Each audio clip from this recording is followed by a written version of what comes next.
Hey, everybody. Welcome back. It's Hammer Away time. It is 4 o'clock. It's Wednesday. You know what that means. It's time for Hammer Away. I just said it. So if you forgot it, then I don't get it. But I did say it. I've said it. And here we go. You can see we're about to get trivial here on Hammer Away. I don't know if you can handle that or not. But let me start with this. I'm going to stay off screen for the moment. What AC/DC song appeared on the Last Action Hero soundtrack? How about that? Let's start there.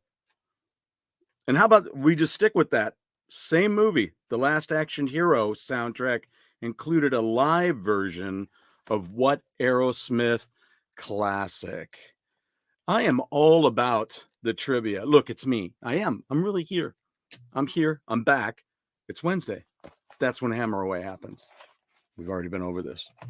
I'm just trying to make sure that it was really foggy here today. Let's just go to that. So it got a little funny this afternoon as I don't know. I did something silly this afternoon, and I figured it was because of the fog. So a couple of questions there. I hope you guys are interested in maybe hearing about what the answers are, or do you know them? So please, if you're in and you're doing some chat like Casey, he is the first one in today. Way to slide into home before everybody else. That's awesome. I appreciate you saying hello, man. I appreciate it. Good afternoon, Saboteur. How are you? You guys, I hope you had a great weekend. I had a very long weekend, snow day weekend. So yeah, football could have gone a little bit more my way. To say it could have gone better, I'm not going to say that. We had some good games, and I've been away from football for a few years now because I felt it was how you say fixed. So yeah, so I didn't have my eyes fixed on the game much. No, AC/DC appeared on the Last Action Hero soundtrack. What song was it? If anybody has a guess. Saboteur also at work. Hammer Away is the station, it's the channel to have on when you're at work. I do believe that that's the truth. It could become a office hold favorite one day. You know, household, office. It's not going to work. Never mind. Yeah, how about them Chiefs? Doing a good job. And again, as I said the other day, glad to see Mahomes back on track along with the rest of the crew, you know, because it takes them all. And it was great. Fun games. You know, I also realized the other day I didn't ever get into this. So I was mentioning about the pinball. I'm going to be heading down to see my friend, Steve Doc Radin. We call him Doc. And he has the Silver Ballroom here in St. Louis, which is a killer bar. If you're here in St. Louis, please go down and check them out. First of all, it's like in a classic part of town. It's kind of South City-ish. It's down by what's called Bevo Mill. Now, I also will be talking with the gentleman who runs the Little Bevo, which is down there. And I'll be talking with him. Nick is his name. I'll be talking with him sometime soon. And he's running that down there. He's got some fun things happening down there. And he's got some great stories. The place is supposed to be haunted, so should be cool. Niners, Chiefs, maybe. I'm going with Lions, and I'd like to see the Lions and the Chiefs is what I would like to see. See you later, Case. See you tonight, hopefully. Brother Joe, how you doing? That's your line. Is that right? Yeah. So I'm looking forward to some good football. I think I'm going to I don't ever go to any Super Bowl parties or whatnot, but I think for these games this weekend, I suppose it's this weekend, I'm going to probably do some pizza and wings. That's for sure. Cause it's just my favorite. AC/DC appeared in the soundtrack to Last Action Hero. Brother Joe, do you know what song? Do you have any idea? Miss So is here. So let me mention this again. So AC/DC was in now that everybody's here. AC/DC was had what song in the soundtrack for Last Action Hero?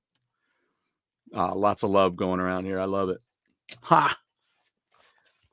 And on that same soundtrack, there was a live version of an Aerosmith classic. What song was that? I'm doing this a bunch of trivia right now. I'm writing it up. I have one that you're probably not going to expect, but it talks to the fact that we'll be talking about all kinds of music here.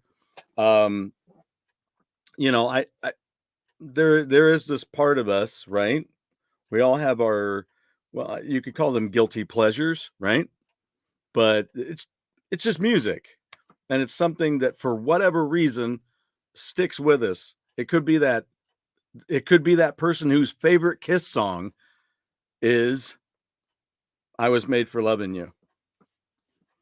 Not mine. In fact, it held me.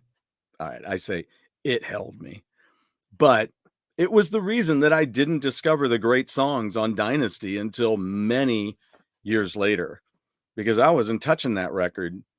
It's the way it was, right? If you didn't grow up through the disco age, you won't understand. Just because it was almost a what's the word I'm looking for? It's almost a it was a boycott, basically. It was a protest against that stuff. Now, that being said, the strange thing, and I think we talked about this not long ago, the strange thing was that I bought, face it, that was, oh boy, I hope this isn't going to screw up on me a bunch today. The song that Sweet had on their album, which dove into the insidious disco black hole abyss of rock and roll's anus, was Love Is Like Oxygen. Now, though very pop, that's not a big deal when you're talking about Sweet, because Sweet was a pop rock band. They had more pop back in their early days. That wasn't, it was more pop than rock when they were the Sweet. Then they dropped the and became Sweet. And personally, the music did get more sweet. You had great albums like Desolation Boulevard, which had songs on it so cool and so rockin' that people covered them, like Pat Benatar and Vince Neil. So, you know, you had rockers that were covering songs from that. But the most popular song was the not so disco song. Kind of weird, right? But then you had the Stones, who put out Some Girls. Some Girls had great, great songs on it. Again, it wasn't so blatantly disco. It's just what it was. I'm not blaming anybody. I'm not saying Kiss made a mistake. They certainly did not. They play a song like that, you know, made me not want to buy their record at the time. But all the same, you know, it sold. Crimson Cross, what's up? It's good to see you. So I have some information for you guys today, a little bit of something that I just discovered today. Not new. It's newer, and a lot of you may already know about it, but I just found out about it today. And it was kind of weird, too. We'll discuss that when we get to it. So anyway, now that you're here, Crimson Cross, I'm going to say it again. This when I look at this show later, I'm going to be like, I said it how many times? But I just want to give everybody a chance. AC/DC appeared on the Last Action Hero soundtrack with what song? So let's see here. What years are we talking about? When I say disco, I'm saying anything from, say, 77 to 1980. Because let's face it, a lot of bands and a lot of things disco wise didn't hit until 79. So then it went into the 80s. You know, disco didn't just quit in 1979. It went into the 80s. So at least into 1980. You know, I know that it did go further than that, but for the most part, as far as, hey, all your favorite bands are recording disco songs. Oh, I love it. No. At that point in time, no. That wasn't good. But the rise of it was 1977. Because you figure right in there is where Sweet was still putting, you know, they put out Desolation Boulevard. And then they did, and I think, you know what? Level Headed may have come out 76. So it was on the rise. Nonetheless, it was just very, there were things on there. I love that record. Don't get me wrong. Nostalgia has got me loving that record for the rest of my freaking life. Don't get me wrong. I love that record. Why? Why do I love that record? That just, to me, if you think about it and you listen to those songs now, they're so dripping with all the excess and the disco and the syrup. It was, but I just love it. I am a romantic. That's the main thing to remember here. So there are certain things, and I'm going to throw you with another one here in a minute. But the AC/DC song, I haven't heard anybody say anything about it yet. Big Guns was the AC/DC song that was in. It was like an original at that time that was released for that soundtrack. Big Guns. Then also, what live classic of Aerosmith was on that same soundtrack? And that was Dream On. So here's one for you too. I was going through some of my old questions here and rewriting them because sometimes I just write them on paper and then I just have these papers laying around. I know y'all know what I'm talking about. It's also called Post-it notes, right? Those are always all over the place. You know, but here's the funny thing too. I had to rewrite a couple of these questions because they weren't right at all. Like I mentioned something about Ozzy Osbourne's band, and I'm like, who replaced Bob Daisley? Well, on the records, nobody replaced Bob Daisley until they did The Ultimate Sin. Because Bob Daisley was on the first record and on the second record and on the third record. Was not on the it was not on the live record, but studio records. That was by Bob Daisley on Blizzard, on Diary, and on Bark. That was Bob Daisley. But here, I don't know if you've ever seen this. So I had to change the answer that I had on there because it wasn't right. I had to make sure that it was Bob Daisley. I had Rudy Sarzo written down. Well, Rudy was in the band and did the touring. I saw him briefly when I saw the Diary of a Madman tour. So Rudy Sarzo, great bass player, very versatile. Everything from Ozzy and Quiet Riot to he jammed out with, well, I mean, and Whitesnake, and I mean, he's been in a ton of things. To when he played with Tony McAlpine, played with Yngwie Malmsteen. He did a tour with Yngwie Malmsteen that I saw years ago. So it was really wild. Okay, so what are you saying there, Brother Joe? Because after Saturday Night Fever came out here in Kansas City, that's when disco hit. Yes. So yeah. So, and I think that actually came out in 77, right? Or was it 76? I think it was 77. And then Grease came out with John Travolta the following year in 78. And wow. Just exploded. Let me see here. Let me grab these because I do this one. What do I do here? Okay, I have a multiplicity selection already for today, but I may have to make this my multiplicity. Or let's have two. Should we have two? Multiplicity. Oh my God. All right, so hold on. So we're looking at Ozzy, right?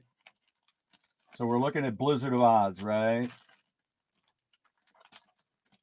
And the answer to that The answer to that is a resounding right.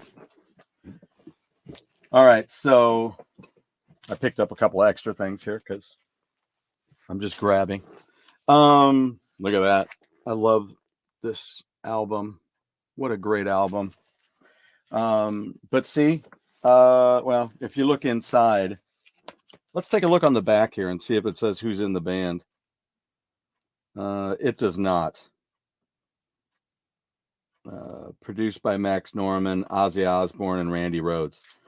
I always love to look at these. Like today, I found out that there was a credit to who the heck was it on an Ozzy album? Okay, so this is the regular that you guys, most of us got. This is what I got, right? Okay, and then you look at the back, and there's Bob Daisley. Okay, Bob Daisley. I grew up listening to Bob Daisley in Uriah Heep. Okay, so that's him right there. Kind of looks a little like Jakey Lee, doesn't he? And then there's Randy Rhoads. All right, and then I don't know if you can see who's on the drums. So, and they are credited here. Lee Kerslake, Bob Daisley. All right. And then they all produced, it says they all produced the album. Okay. How that all actually went down. But this was the original album cover that I bought. Not saying it's the original album cover, but then look at this one. Then they also had this release, which came out same front, right? Same front, but not the same back. There we go. Here is the other version that they had. Okay. And I didn't look at these. I didn't look at these covers very close all those years, all these decades. I didn't look at these covers that closely. But we need pics or video as evidence.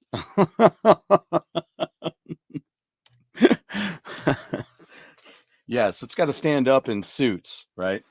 Oh my God, we've been watching lots of Suits. So yeah, Bob Daisley. So anyway, so here's a good one for you. Here's a question.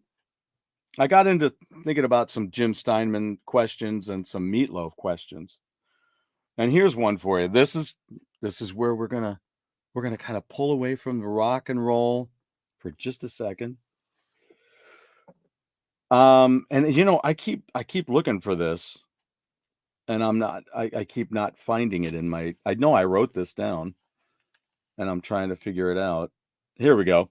This Jim Steinman composition would be a bigger success for Barry Manilow than for Meatloaf. Did you ever think that you would hear about Barry Manilow on this channel? We're an equal opportunity music show here. That's what we need. Yes, very funny. So yeah, Jim Steinman, of course, the guy who wrote all of the, Bat Out of Hell, and then the whole tour happened, and then they got back in the studio with Todd Rundgren, and Jim Steinman had a bunch of songs all ready to rock and roll, and Steinman. Hello, Mr. Steinman. Jim Steinman, right there. You go. So all the songs were ready to go for Bat Out of Hell 2. And then Meatloaf showed up to record, and he couldn't do it. His voice wasn't working. He didn't quite get it. Interesting. I like both Barry Manilow and Meatloaf. Right? See, I make a joke like a lot of people do about Barry Manilow. Oftentimes I'm at my gig and I'll say, "Oh, coming up next, hang on, don't go anywhere because we've got our Barry Manilow set coming." Just always a good one to throw out there. But yeah, it just goes to show. I mean, I like pop music too, so I mean, it plays in. Although I was reading an article about Kiss today. We're going to talk a little bit about Kiss. That's kind of why I wore my shirt today from the last tour here. And I was reading about Killers, you know, that funky record that came out right before Creatures of the Night. It's so weird. I didn't know about it until years later. And I was like, what in the hell is this? And it has four new tracks on it at the time. Came out in the early 82, June of 82, I think, if I'm correct. And it had 4 songs on it by Paul Stanley, written by Paul Stanley. No Gene Simmons tunes, no new Ace tunes, just Paul, 4 songs. And then the rest of it was like, you know, live tracks or a best of Love Guns on there and other songs. So it's a weird record because I didn't know about it. I just thought the next natural thing to come out after The Elder was Creatures of the Night. So it was kind of weird. But Meatloaf came in and he was having a mental issue. He was having a block, which was blocking his voice then. So he came in to try to do these songs and it wasn't working. And so out the door he went. And Jim Steinman had all these wonderful songs written, 4 of which ended up on Bat Out of Hell 2 many years later. So this was the album, Bad for Good. So I know that I'm going to be like this forever. I'm never going to do what I should. And you think that I'll be bad for just a little while, but I know that I'll be bad for good. Beautiful album cover. Although sometimes I look at this because of this hand that's on the guitar, and I think it's backwards. See, because that should be his pinky, but it doesn't look like his pinky. It looks like an index finger. So if his thumb was over there, it would be behind the guitar and you'd see the palm of his hand. So I don't know. That could use a little photoshopping because that does not. It looks like his pinky is up behind the girl, right? And it's not. So it always looked like his hand was backwards. See, because like this, see, you should be seeing his palm of his hand if that's his thumb area out there grabbing that guitar, and that's his index finger that's kind of coming out with his middle finger. So I don't know. It was always kind of weird, but beautiful album cover nonetheless. I mean, come on, you know, it was so Vallejo, but not Vallejo. Should we find out with our viewing apparatus? See if we can figure out who the artist was on that, because yeah, album art, back cover photo, cover art, Richard Corbin. Oh, I've heard of Richard Corbin. Yeah, I'm trying to remember what else he's done. I'll figure that out and let you guys know. So anyway, it didn't work out. So Jim Steinman, though, later would write a song. So anyway, 4 songs on here would end up on there. Rock and Roll Dreams, which appears on here as it appears with this record, I should say. How do you say it? Because it's not on the record itself. You'll notice it's not in this listing. It's on this listing for the 7-inch. All right, which has The Storm, which is an instrumental, and it has Rock and Roll Dreams come through. So Rock and Roll Dreams come through, ended up on Bat Out of Hell 2 many years later, as well as Lost Boys and Golden Girls, Out of the Frying Pan and Into the Fire, and what was Surf's Up. Also, Love and Death of an American Guitar was on it as well, but they called it Wasted Youth when it came out on Bat Out of Hell 2. So it's a spoken word piece. It's pretty crazy. Pretty crazy. So Barry Manilow, so he would write a song then down the line, and here we go. We're doing it again. Yes, we are. Why? Because we can. All right. So here we go. On I don't know that it's, yes, it is. So then years later, to be exact, we're talking about 1981. So 4 years after Bat Out of Hell, he would return, he being Meatloaf, would return with Dead Ringer. It's the name of this album. Does it even say Dead Ringer on the cover? It doesn't say it. It only says it on the side. It doesn't say Dead Ringer on the front anywhere. Isn't that weird? What else is weird? I've never noticed that it didn't say that. Let's yeah. I don't know if it says who did the cover art. Songs by Jim Steinman. All the songs were Jim Steinman tunes.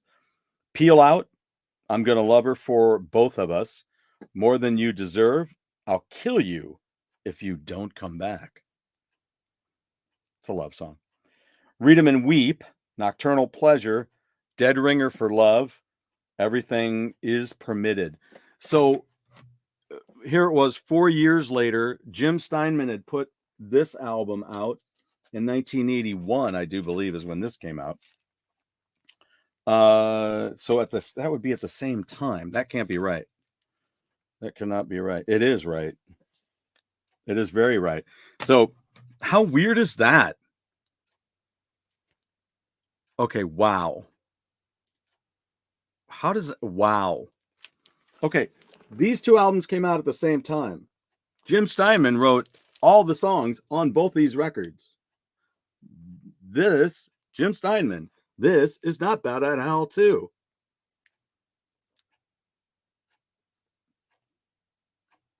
Yes, folks, I'm just figuring this out with you. Isn't that weird?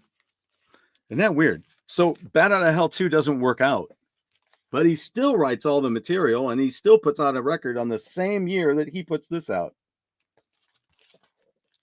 which is 4 years after Bat Out of Hell. Crazy. So Read 'Em and Weep is released on Dead Ringer. And oh, you know what? Do I have the Manilow record? I have a Manilow record, but I don't know that it's the one that's got let's see, how does the alphabet work? There's MC5. We're almost there. MC5, Martin. Where is it? It's right there, right? Manfred. No. Ugh. Where is it? I just had it in my hand the other day. It's right here. That's got, nope, that's Moon Martin. Oh, where'd I put it? Come on. It must be in the wrong spot. Manfred Band. Manilow. It's not on this, is it? No. No. Okay. So no. There you go. There's a Barry Manilow record. Here Comes the Night. That was a good song for who? Here Comes the Night. Uh-oh. It's right there. Oh my God, I can hear it. Who does that? Stick with me. I'm going to get it. Here Comes the Night. Oh my God. Oh, this is terrible.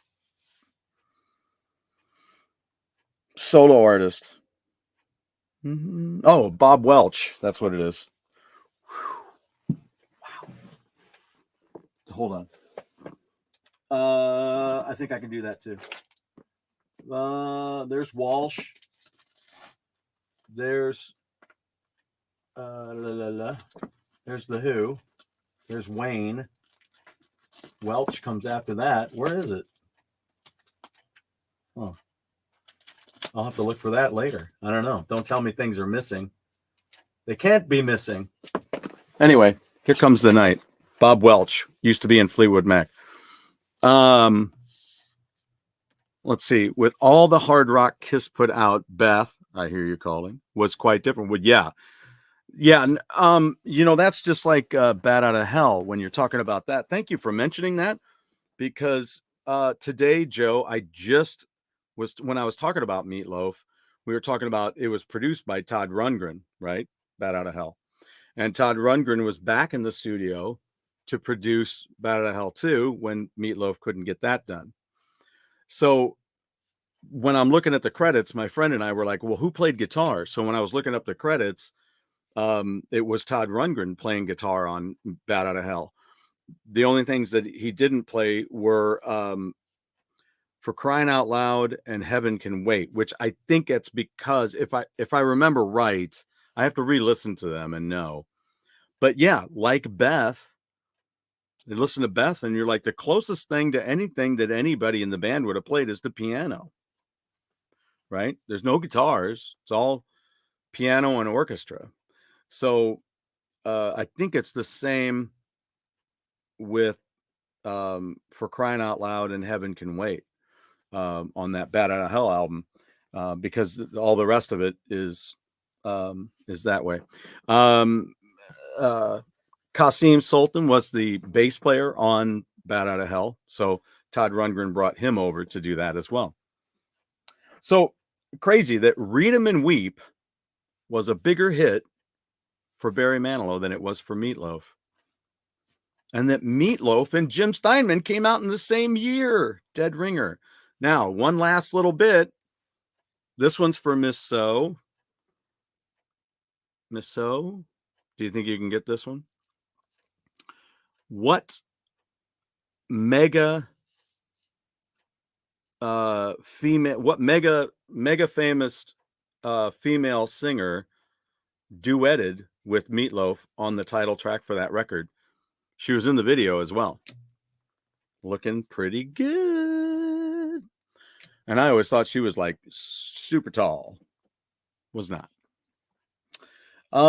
While you're checking on that and seeing if I'm terrible at trivia.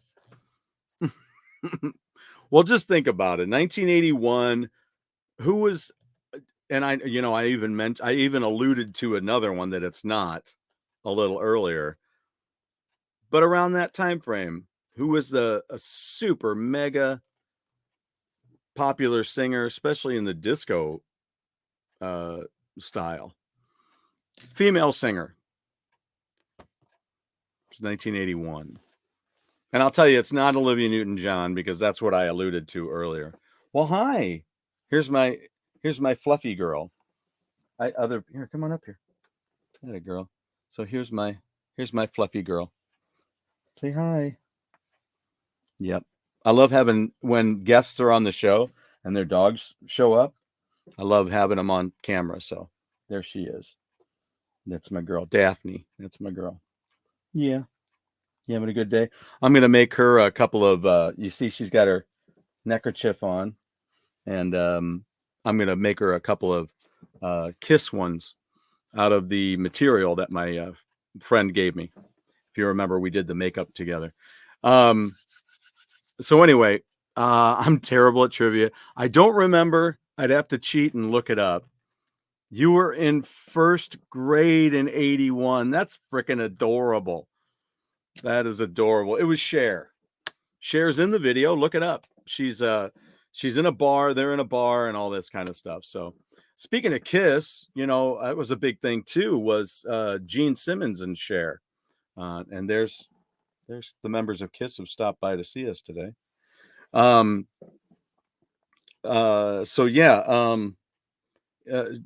Cher, of course, was hanging out with Gene Simmons a lot back in the Greg Allman kind of thing days. And so check out the video. I probably could find the video, but you can look it up. It's here on YouTube, I'm sure. You need to give us homework if you're going to ask these kind of questions. Well, yeah, I hear you.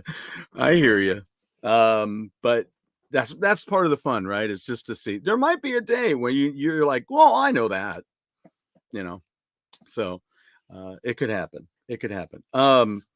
So anyway, but she was hanging out with Gene Simmons a lot, and of course, she ended up on his solo record, "Living in Sin," at the Holiday Inn, and she's the one that calls on the phone. Is this Gene Simmons? I just listened to it the other day. It's still so hokey, but still, it is what it is. I'm a Kiss fan. What can I say? So one of the other things, there's so much to talk about. One of the other things I wanted to talk about today was Kiss. Speaking of a segue, wow, Stu, you know how to do that. I wanted to talk about. I want to talk about comic books on this show as well, right? And I have a friend of mine, Patrick, who I'll be talking with, and I'm actually getting together with him tomorrow after work. We're going to hang out and do a little voiceover work together. So when you're thinking about comic books crossing over into rock music, and especially recordings, album covers, things like that, one of the first ones that come to mind is this one. Joe Satriani, Surfing with the Alien. I bought this here in St. Louis when I first started collecting CDs. It was down at Vintage Vinyl. They used to have where they now have vinyl up front. They have this L-shaped section up front. So when you walk in the door, just go, turn to your right and go all the way across the room on the other side of the counter. And they have soundtracks there on vinyl now. But it used to be CDs. There used to be CDs up on the wall. And I was looking up at those, and there it was. And I was like, oh, I really would love to have that. I think it cost me $13.99 at the time. But the reason I got tied into this is because this is not only Silver Surfer. This isn't only Marvel Comics that I'm totally into.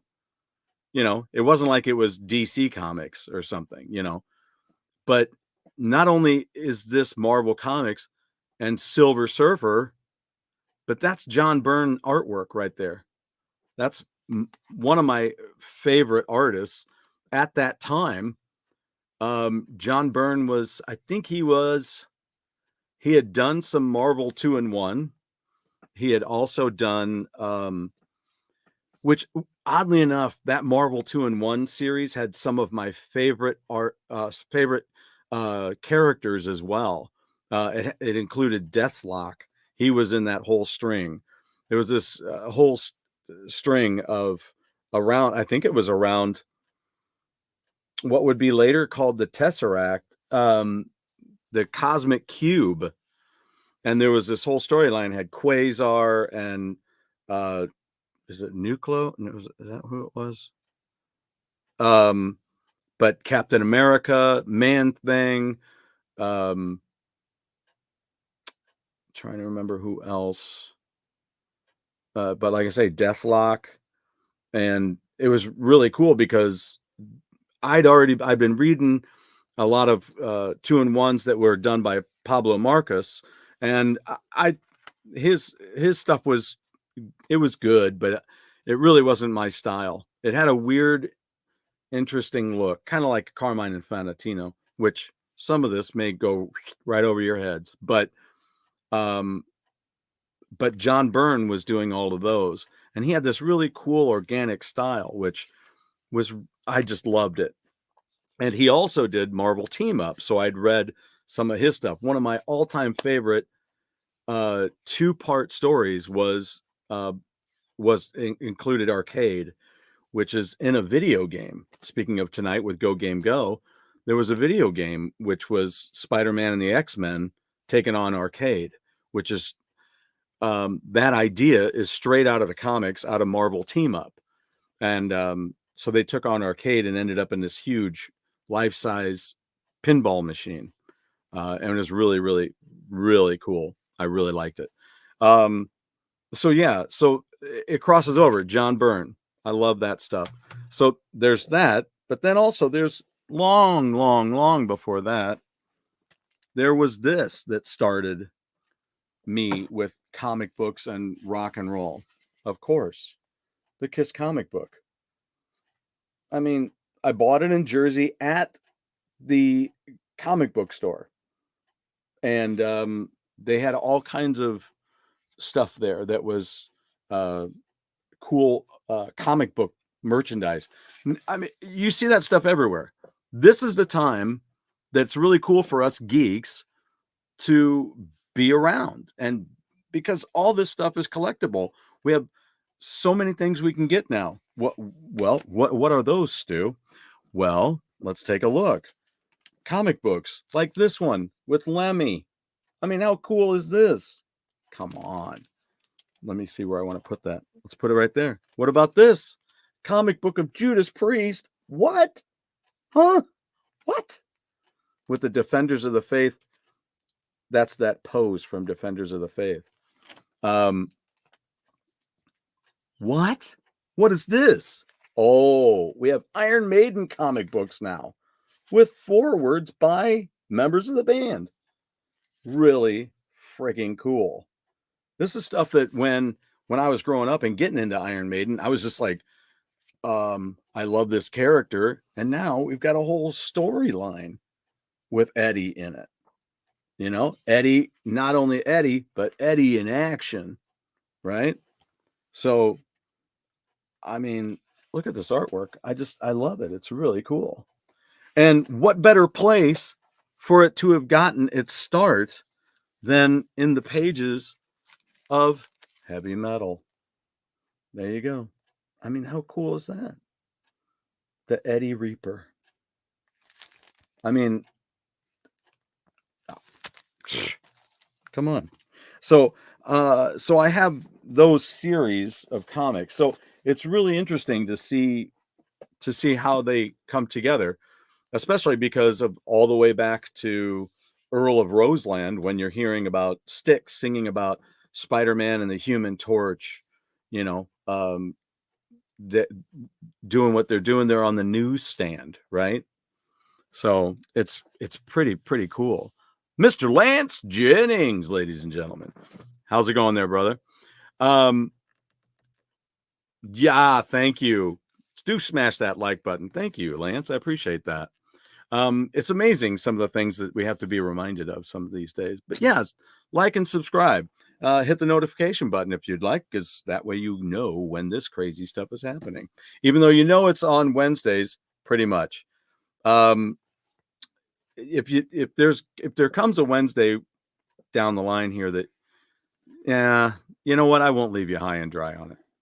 I do have projects that I was kind of concerned that might take a little bit of extra time. So I was kind of concerned as to whether or not I would have time to do the shows. But I'm not going to make that an issue. I'll be here with you every Wednesday that I can. So I should be here, no problem. But I thought about doing, there might be some videos I throw in here too sometimes, because I have all these projects and I think it would be interesting. You might have an interest in seeing me go through those and have some fun.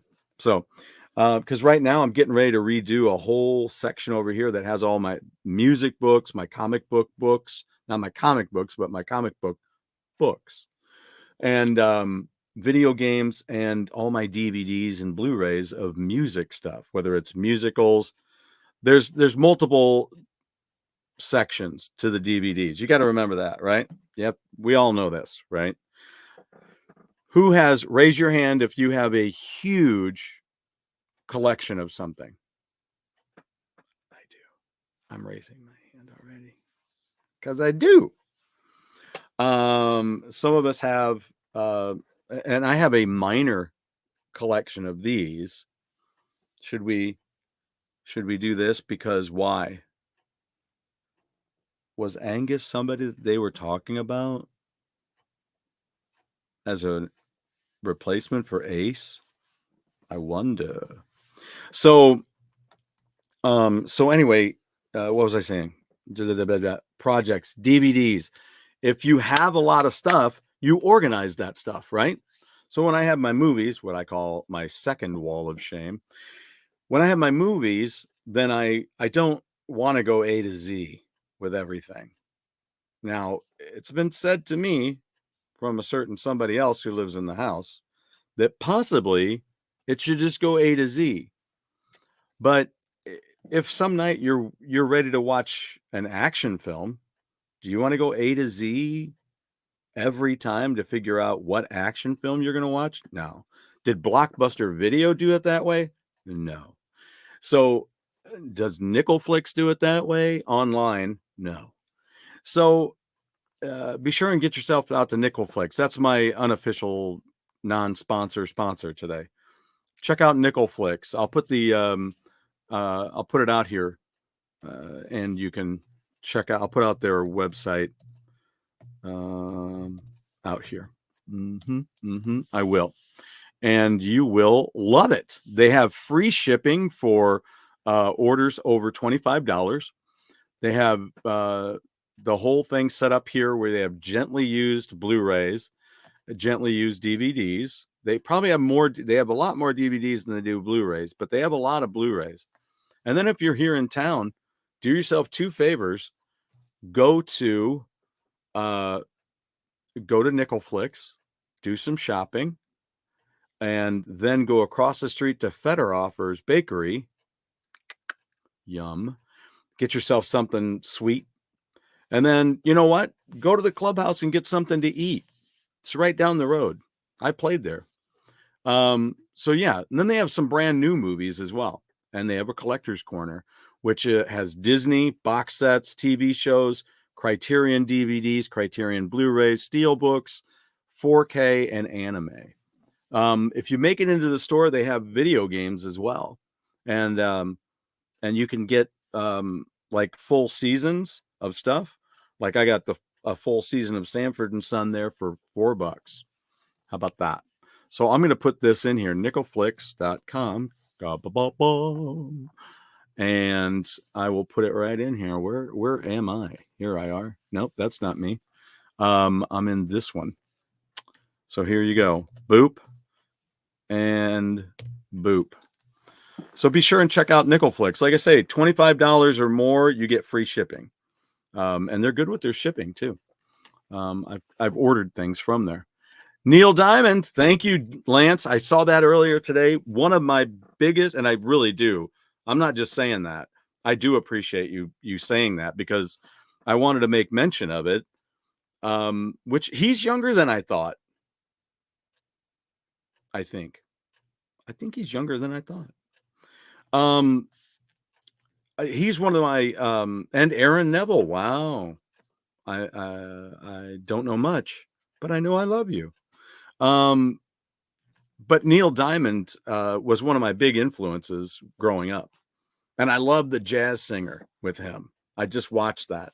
Has Lucille Ball's daughter in there too. So a fun movie. I liked it a lot. It's very stirring. It's got a part in the beginning, of course, which I don't know. People may look at it and go, "You can't get away with that." No. Yeah, you can. It's funny. Yeah, I saw The Birthday of Neil Diamond, which makes me think of I've listened to him. I listened to him to King Diamond. Listen to what exactly? You're absolutely. That's it. It's about a span, and I do have some limits. Some people just say, "Oh, I listen to everything," but I got some limits. Both he and Aaron, Neil and Aaron, are both 83. What do you know about that? Trying to remember. I thought it was and speaking of music, speaking of Blues Brothers, it's Belushi's birthday today too, right? Had he been around. I do believe you had that in there too for us. That's pretty wild. So wow, Neil Diamond, Aaron Neville, and John Belushi. 3 big names in music. Even though it's not like John Belushi was, but he was groundbreaking with the Blues Brothers. That was what a great band they had backing them, and a great movie. I need to watch that real soon, real soon. He would have been 75. Thanks, Lance. Yeah, 75. Wow, pretty crazy. I wanted to show you this too. A little bit of a game. This is a classic game. You guys would know. I can't remember what is it. Old Maid. So anyway, it's the Rock Band's game Come Together. I got this as a gift a couple of years ago, and it's fun. It's just there's the booklet. There it is, the guide to the bands. Let's see what it says about that. The guide to the so these are all the bands that are included. So let's see if I can thumb through this with you. Say the Beatles, and then we have Sonic Youth. We have U2, Blondie, Red Hot Chili Peppers. In fact, I just saw Anthony's dad in what sitcom? I think it was a reoccurring role. Does anybody know what sitcom? We're getting trivial. We really are getting trivial today. I didn't expect this much. I expected to have moved on from questions, but that's not the way it's going to work. So yeah, that's so wild. Just the and you pronounce it Kiedis, right? Is it Kiedis? Anthony Kiedis. I saw his dad, and I think it's a reoccurring role in what 80s sitcom. All right, so Red Hot Chili Peppers, they're coming to town. They're coming to town. I have a student that was pretty fired up about that. Pink Floyd, Queen, the Ramones. Hey, if you've never seen a movie called CBGB's, watch it. It's fun. It's one of Alan Rickman's last movies. Led Zeppelin, which is cited heavily, speaking of which, by Paul Stanley as one of the bands that he feels was a driving force in the hard rock metal scene back in the day. The Killers. You kind of expect to see the Foo Fighters, Sex Pistols, but what four Foo Fighters do you put on there? Metallica and the Rolling Stones. All right, so then you have all the cards, and you play the game. You're trying to get the band back together. So that's what you're doing. So there you go. There's all the cards. They're nice and heavy duty cards too. I said duty. So there you go. There they are. So it's hard to thumb through them because they're so thick. They've got lots of meat to the cards. All right. So it's a really well put together game. Really nice. A lot of fun. Getting the band back together. Called Come Together. It'd be neat if they had a song called Come Together.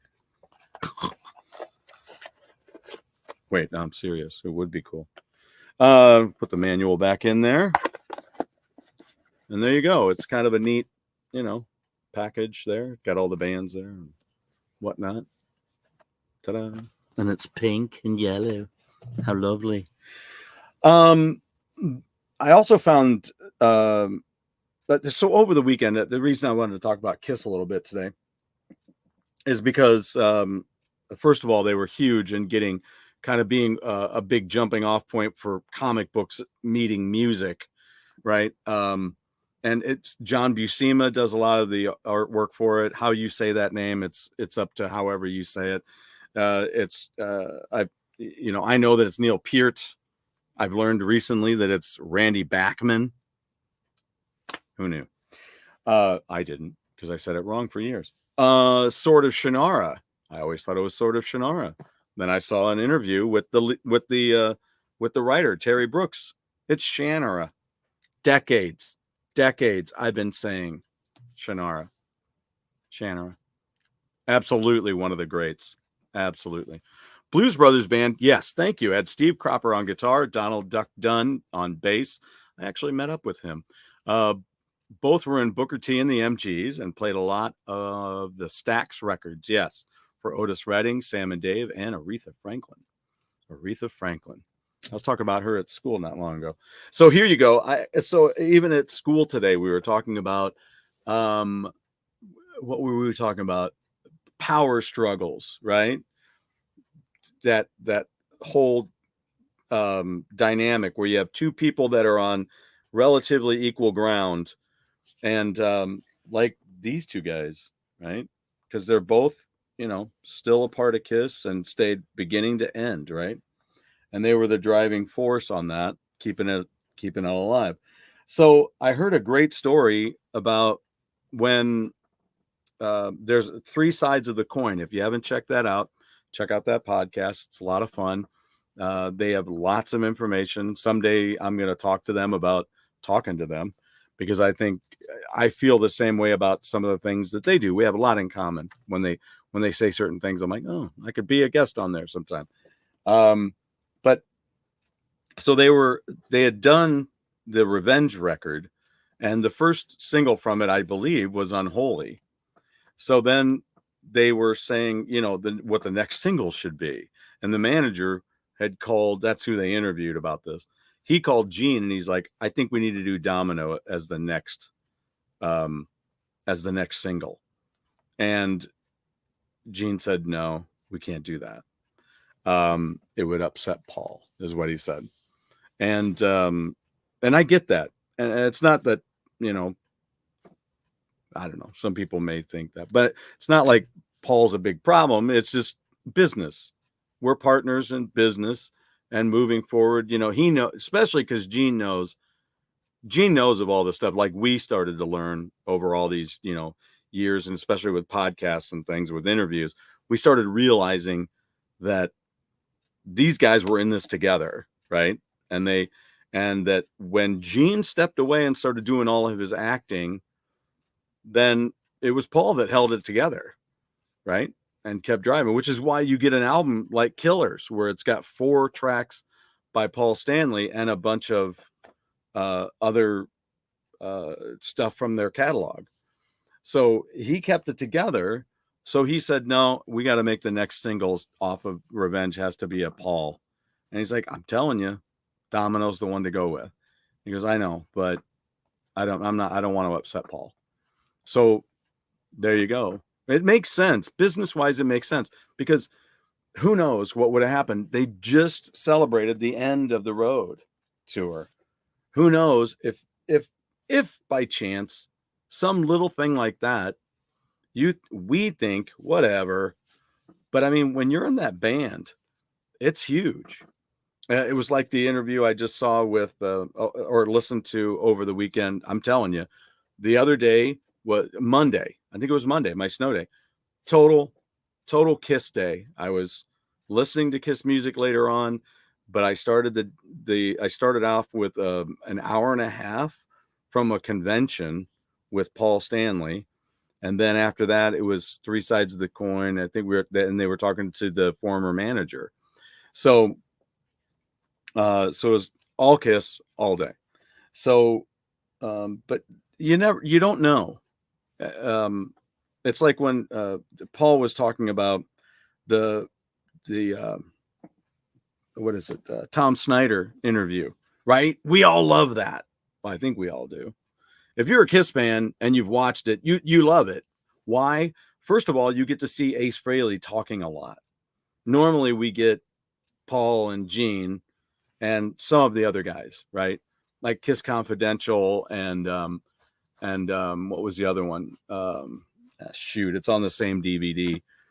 I was watching the second one last night. Confidential is the video that they recorded and compiled and put out for the Revenge album.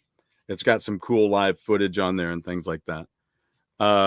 Kiss reality. Did you say a Kiss reality show or Gene and his family show? I didn't mention a reality show, but I do own some of Family Jewels. I think I have 3 seasons of it. It was like, I don't know. It was very contrived. It was very contrived. I don't know. One of these days I'll watch it. And I've even acquired, whether it was from a thrift store, I've even acquired some of Ozzy Osbourne's stuff too. So I don't know. I'll watch them. I'll watch them sometime, but it's so contrived. nonetheless, where was I? Oh, he was talking about the Tom Snyder interview, and yes, family jewels. And so he's talking about that Tom Snyder thing, and he said, well, you have to remember that at that time things were pretty tumultuous, and he goes, yeah, when you look at it, it's funny because Ace was just cutting up, and it is fun because Tom Snyder was having a good time. So, but he said, when you think of it from our side, we're waiting for a member who is running, who isn't there. They're late. And when they arrive, they're drunk. So that's not very fun. And we were already in a place where we didn't know what was going to be happening.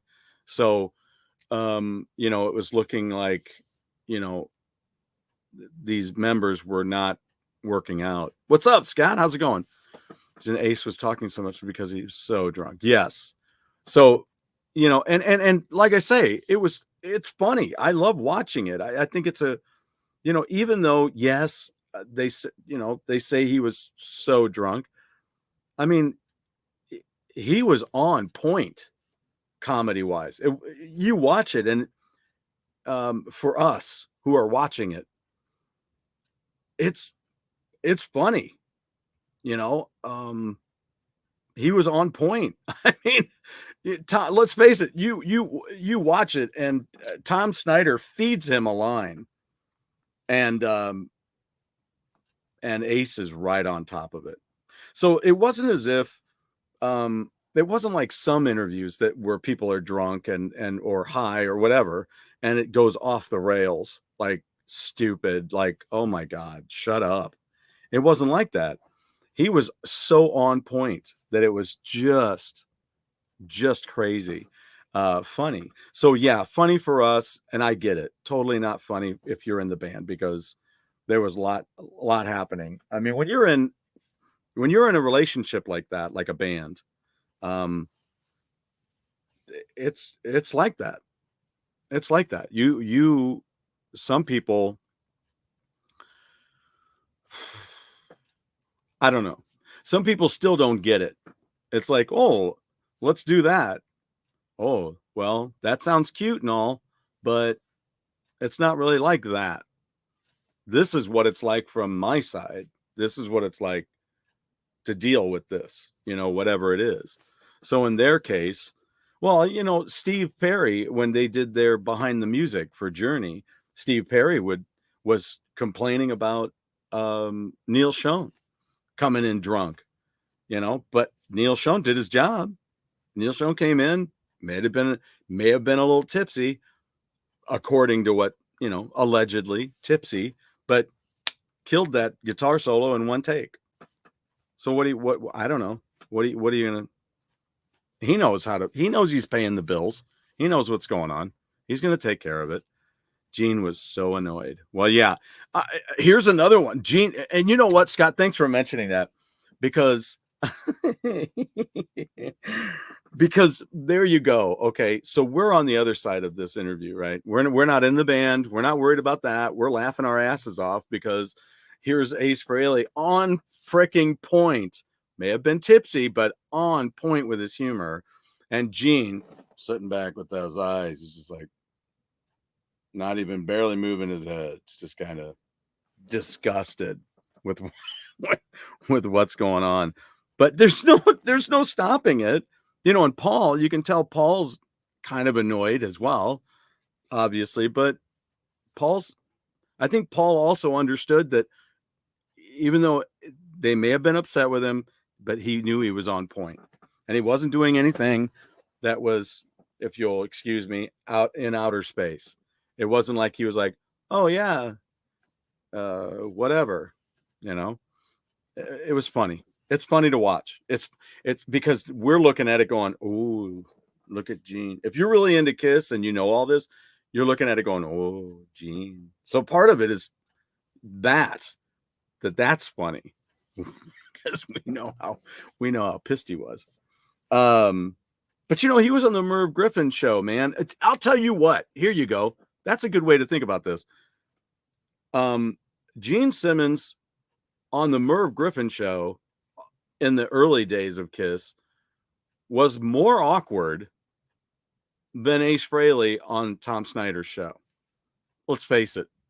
Gene Simmons got on Merv Griffin and was just acting demon-y, just kind of way out of place. You know what I mean? Just watch that. It's kind of, and then compare it to the humor of Ace Frehley when he's on Tom Snyder's show. I mean, it was just the Ace show. I mean, he's in all in makeup, but it's just him. He's not trying to be anybody he's not, which was great. And of course, Peter, I'm sure, was just loving sitting back, probably like any of us right now, when we're looking at it going, yeah, it's funny. So, I do have these here. I'll show you these too. I wanted to show you what I had. I've got the little collection here. When it comes to Kiss stuff, I don't know how much you guys have, but I've got a good bunch of stuff, but it's not crazy. Like right here, this is one of my favorites. This is the Rock and Roll Overclock. I love it. It lights up. It's got neon lighting around the edge. I've got my solo albums pillowcase that I just washed last night. I have my Funko Pops. You'll see here. Over here, I'll see if I can get it up there in the window. A friend of mine gave me this, which is a wood kind of an engraving thing with the reunion Kiss on it. Let me see, what else do I have? I don't know if I have I have a bunch of vinyl. I don't have all the vinyl. I have a bunch of vinyl. When they remastered everything, I just bought the lot. So I have the whole collection of pretty much the whole collection of the CDs back there. I've got my comic book. You saw that. And I don't know. I've got other things. If you look over here in my music, which we will go through that eventually, but when you look over there in the music, that's pretty much the most DVDs and Blu-ray that I have. It's Kiss stuff. It would be one more had they split up Confidential and the other one that I can't remember the name of it right now, but they put those on one DVD. But yeah, next to that, I think Iron Maiden is up there because I have a lot. I even have homemade Iron Maiden stuff because when we were recording it, right, we had to record it on VHS, or also I did have a friend record a Judas Priest concert for me, the Screaming for Vengeance, which they ended up releasing later on, and I have that DVD, but yeah, on beta. So I put all that together, like the Behind the Iron Curtain, which now appears on DVDs that they've put out. So I was matter of fact, I was talking to a student the other day who wants to be a pilot, and I told him about Iron Maiden. You may want to check that out. So I think I showed this once before. I know I have one of these that isn't. That's kind of weird. I have one that isn't autographed, but this was a weird one. A friend of mine sent me this. Very, very sweet to have sent this, along with some of my Intellivision stuff. And I already had this Kiss and Makeup, Gene Simmons, and then it was autographed too. It's pretty cool. I was pretty excited about that. Then there's the Ace Frehley, No Regrets. And I was very fortunate to have met him here in St. Louis, and he signed that for me. Pretty cool. And then we have Peter Criss's book. Make up to break up. That's a line in the song, right? From Psycho Circus. So make up to break up. There's the Face the Music. A Life Exposed. Paul Stanley. And then, of course, I have Sex, Money, and Kiss. This one I haven't read. I mean, I haven't. I need to get into all these, but I've already read Gene Simmons's book. But that other Gene Simmons book I haven't read yet. So I'm looking forward to doing that. Getting into the information. A couple of last things here before I go. This is something that I bumped into the other day. It's an old cover of Billboard from April 24th, 1982. Speaking of 1982, I just thought there was some interesting things on here. These are the headlines. Newer acts spurred Easter recess sales. Audio tapers create crisis. The mixed tape, is that what they're talking about? A hearing told. Audio tapers create crisis, hearing told. Global woes are key focus in IMIC 82, which I don't know what that stands for. International Music Industry Conference. And then chains accelerate video game drives. I'll have to read that up on that. But I couldn't. I just loved seeing this. This killed me. Helnwine's artwork of Scorpion's Blackout across from Amy Grant. Doesn't that just goes together so well? I'm screaming at you is what it says to me. So yeah. What does this say actually underneath the Scorpions? That's one of my all-time favorite albums. The Scorpions shatter the myth that rock and roll ain't what it used to be on their new album, Blackout, blowing out request lines everywhere. Produced by Dieter Dierks, of course. Just a great record, that album, and a great tour. That's the first time I saw Iron Maiden was on that tour. Iron Maiden and Girls' School opened up on the tour. Now look at this. I had to keep this because of these ads. So the cover is great, right? And this is cool, but I don't really need it. I've got it over there. I've got the album cover over there. I don't think that's the album flat. I think it's the actual album cover autographed over there. But look at these ads. This is some of my favorite artwork on an album is this Jethro Tull album, Broadsword and the Beast. It is really cool. I always liked how it went outside the artwork. And then another one of my favorite albums is this Rainbow album, Straight Between the Eyes. Look at that. He's using the Stratocaster as a bow. Come on. And then look at the back cover. Diver Down. The last Van Halen album on 8-track. How about that? And I still have the 8-track back there. Really crazy to think about that. Oh yeah, mama. So many covers on that record too, by the way. I think you all know that, but you may not. Gene was trying to be evil incarnate and gets his heritage called out. Yeah, right? When he did that Merv Griffin show. I also wonder how much they leave out of the music autobiography. Yes, absolutely. And the real tough part too is what they put into the movies that what didn't happen. That's what really gets stupid. Then I was checking out this Rock Express, and I'm going to do a little, I'm going to start doing some of this where it's a look back. Like this Rock Express is from 1987, and they're talking about Richard Marx, I do believe his debut album, Guns N' Roses, they're talking about. Look at this. Memories. Keep them forever on compact disc. Look at that. And Beatles ad for the White Album and for Yellow Submarine. That's Sam Goody and Musicland. I used to shop at Musicland.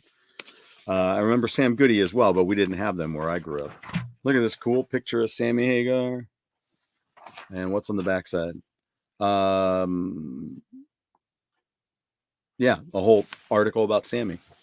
So yeah, so cool stuff. So I'm going to get into some of this old, stuff. Look at this. It's from '87. This is when I was playing the Monkees on the radio. Sam Goody and Musicland. Gotta love it.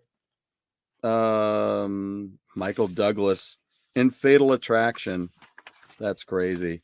And they have this cool Def Leppard article. There you go. So I'm going to go through some of this. This is the stuff where I'm going to make a video. And then I'll just play it on the show while I'm live. Don't play dirty. It says the Alsop 3 VCR cleaning system with free cassette deck cleaning system. It's a compact disc cleaner too. More Def Leppard. There you go. Hysteria. Hysteria Rising. See, now you don't see Mike Slamer on here anywhere, do you? Maybe that wasn't nice thing to say. Anyway, so we'll be getting into some of that archived stuff. Another magazine, I don't know if anybody remembers it at all. I'm sure somebody will catch this show later and go, whoa, yeah, I know about that. There was a magazine years ago. It's really a beautiful magazine. Had a thick cover that was extremely glossy, and Kiss was on it a lot. So I loved it. But it was called Grooves magazine. I have an issue back there with Led Zeppelin, Ted Nugent on one of them, and Kiss on a couple other ones, maybe 3 other ones. And I'm trying to remember if there was another artist, but I'll do a little bit of jumping back on that too. This is what I was talking about before. This is an album flat. Nothing on the back, just the album cover. And I was happy to find this. It's got a little bit of a crease here, but no big deal. And here, but this is, I love this album. Someday I'll talk about follow-up albums, and that's going to be one of them, because I just think it's a great follow-up record to Back in Black. Same production team, and just great songs. Here, this is a copy of this Faster Pussycat. Did I show you that before? This is the one that I gave to Sam. This is the one that I was going to give to Sam, and then I couldn't remember where I put it. And so I just gave him the one. I gave him mine, but I just wanted to let you know I did find mine, or his. And so now that one's mine, and I'll put that up there in the collection. Here is my Vinyl Multiplicity that I told you I was going to do today. This was the very first album that I ever heard from Angel. My friend Bob Glidden played it for me. And the next album that I would hear from them, he had a lot of them at the time, but I think he started me with this one, Hell of a Band. And then I heard Sinful, which was originally going to be called Bad Publicity. And so I believe that this one is my original version. This is my original that I bought. And then I took it with me out to Las Vegas, and Frank Domino signed it there. And then I found another one. Take it easy, man. We'll see you later. So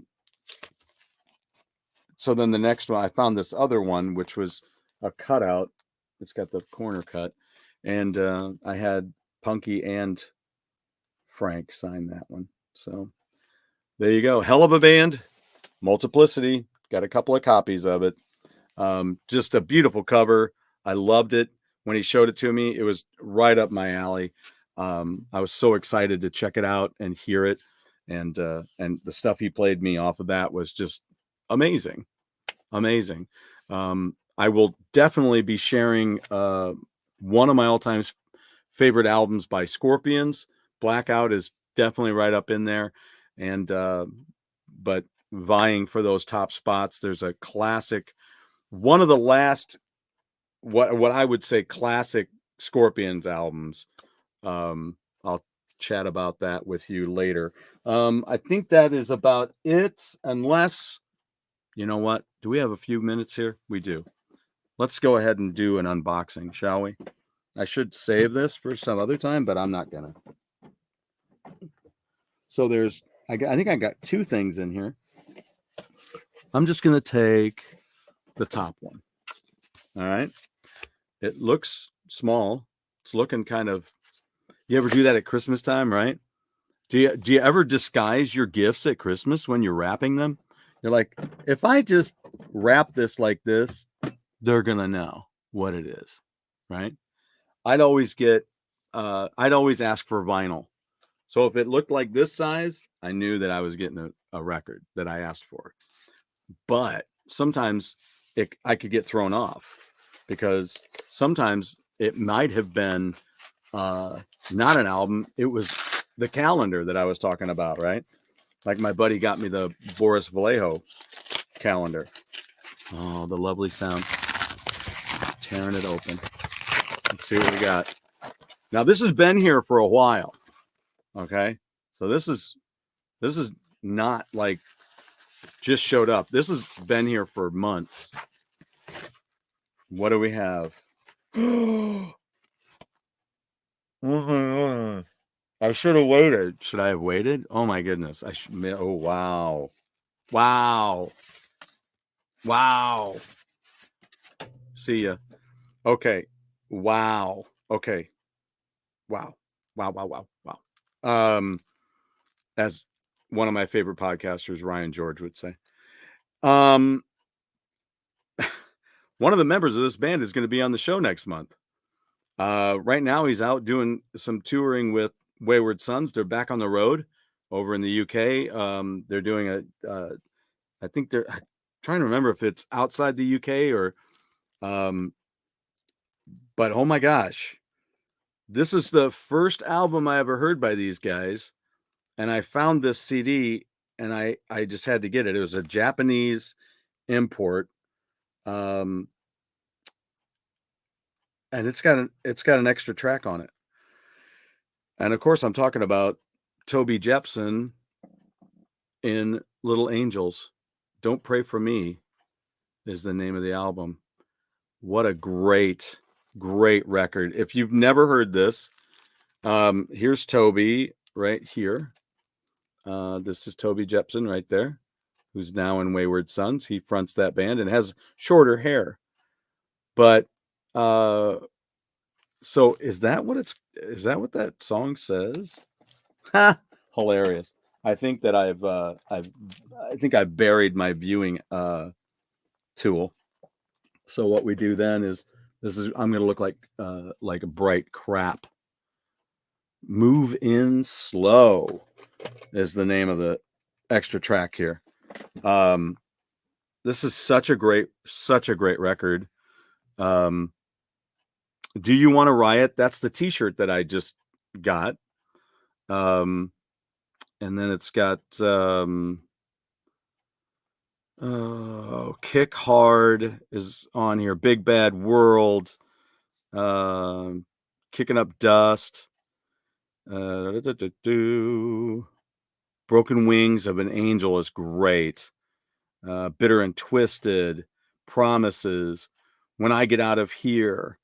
Let me see here. No Solution. And then Pleasure Pyre. What a great song.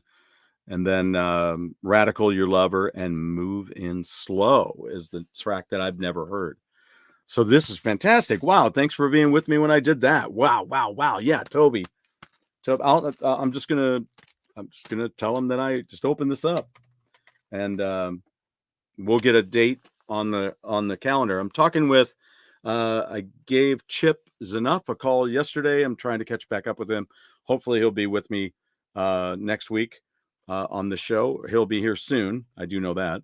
Also, a gentleman named Freak Bass, who worked a lot with Bootsy Collins. He and I got to know each other back in 2004 at the NAMM show, and I have a couple of the CDs back here. And we're talking about getting together for the show. So we'll be doing that. And of course, Toby. and some of the other ones that I've talked about too. So a gentleman named Dave Tedder, who heads up Head First Man, it's like a publishing company, is the gentleman who got me the interview with Liam from Hell's Addiction. Hopefully you've checked out 9 O'Clock Horses by Hell's Addiction. It's a good, really good record. Really good record. I just listened to it again the other day. I'm eager to get Richie Faulkner, is who I really want to talk to as well, because of his work, not only in Priest, but his work with Elegant Weapons. What a great record that is. So check that out. Hey, speaking of which, my God, I almost forgot. Okay, so today I was kind of I was listening to some stuff, and I bumped into this. I got some notice of a band called what? Let's take a look, shall we? This is the name of the band. This is their brand new upcoming record, Leviathan Project is the name of the band. You may know of these guys. They're not brand new. You guys have been around for a little while. This is the brand new album. And I believe that it's called 1983. And then they've also got, let's take a look here. They've got a couple other albums too that we can take a look at here. Hang on, I'm sorry, I'm dancing all over the place here. Here's another album. It's Their World, Edge of Time, and the last one is Sound of Galaxies. So I don't know. I got a little confused because what happened was as a track from the new album came out. I don't know if you're familiar with these guys or not. Here's the band picture. If anybody looks kind of familiar there. If I looked at this long enough, see, because with all of its high contrast, I would definitely know one of these people. I would definitely know one of these people, but it would take me a minute, and I may figure out one other one. So I listened to what I thought was them on a certain album, but the vocals were very strange. Let's just put it that way. I don't even know it's somewhere between spoken guttural and Cookie Monster. So it's not really sung or completely shouted. It's just more like this. It's like, and I was like, what the hell is this? Because the music was great and I didn't quite get it. Now, that album, I think it's by the same guys. I mean, it's attributed to this. I think it's attributed to the same project. But the thing about it is it's not on the website. So that album that I was checking out is not on the website, but it's on Spotify. I don't know. But then I thought, well, let's just see if it remains that way. So I'll check out this track. So let me double check what the name of the track is. This new one. Let me do a quick search here for Leviathan Project. I'm sure it's right here. Here it is. So the new single is called Starlight. So I'm like, all right, I'll give that a shot. Right. I'm listening to it, I'm like, well, this sounds like Tim Ripper Owens.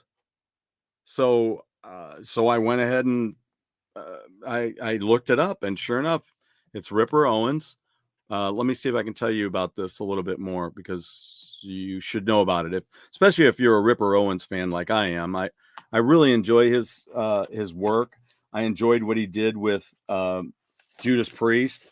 I liked what he did with Iced Earth, and it's good stuff. And he's a great guy too, real nice guy. Let me see if we can. I don't know if we can find. I don't know. I had looked up kind of a background thing on them, and now I can't find it. See if we can just do that, and then just do an all and see what we find out. Leviathan project. Let me see if we can go. There's so many freaking links here. But we're going to go to Deco Entertainment. I'm going to have to get a hold of these guys.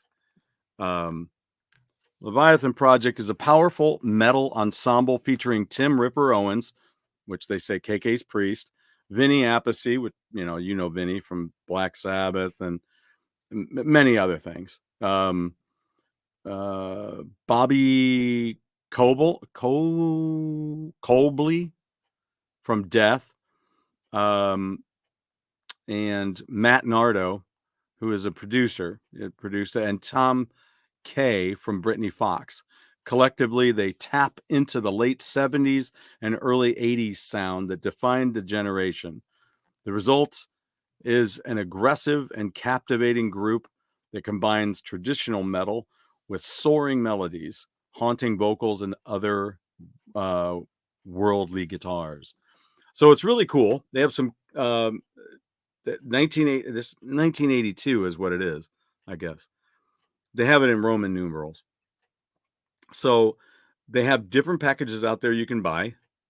Certain things are sold out, unfortunately. Some things are on sale. So they have like the Leviathan Project, Why Are We Here CD. Okay. There it is. The Final War. It is out there. The Final War. That does not sound like everything else. It's kind of interesting. So I'm like, vocally, it's, make sure you check it out first and you know what you're getting, because if you're just into like the cool vocals of Tim Owens, I don't know. Ripper's not, that's not what that is. So that's called the Final War. If you're into that, then you can check that out. But but they have the CDs out there you can pre-order. They got vinyl, I do believe. You can check it out. Deco Entertainment. They have, I'm gonna have to get a hold of these guys because they also carry Chains and Chains Over Razors, Destruction, and then another band with that's female fronted called Firehorn. So Deco Entertainment. There you go. All right. And there you have it. All right, guys. I probably should step on out of here. I got things I got to get to before Go Game Go tonight. Thank you, everybody, for being here. This was a blast. Blake, you got here just in time. Yeah, you're going to have to. Yep. Yeah, Cookie Monster. Not my style. Not my style. So thanks, everybody, for being here. It was great having you guys. I'm looking forward to next week, where we may be talking with Chips Enough. Hopefully we are, and having a good time. Otherwise, we got another show like this, which is a blast. We'll have more trivia. I'll keep that rolling if you guys are digging it, and we can all learn something together. I keep learning stuff and keep, making sure I know what's right and what's wrong. So you guys can tell me all about it. All right. So look forward to seeing you guys next time. And remember, when you step out your door, you're in everybody else's world. They're not in yours. So with that, we will give it the big old sign off, and we'll see you later on tonight at Go.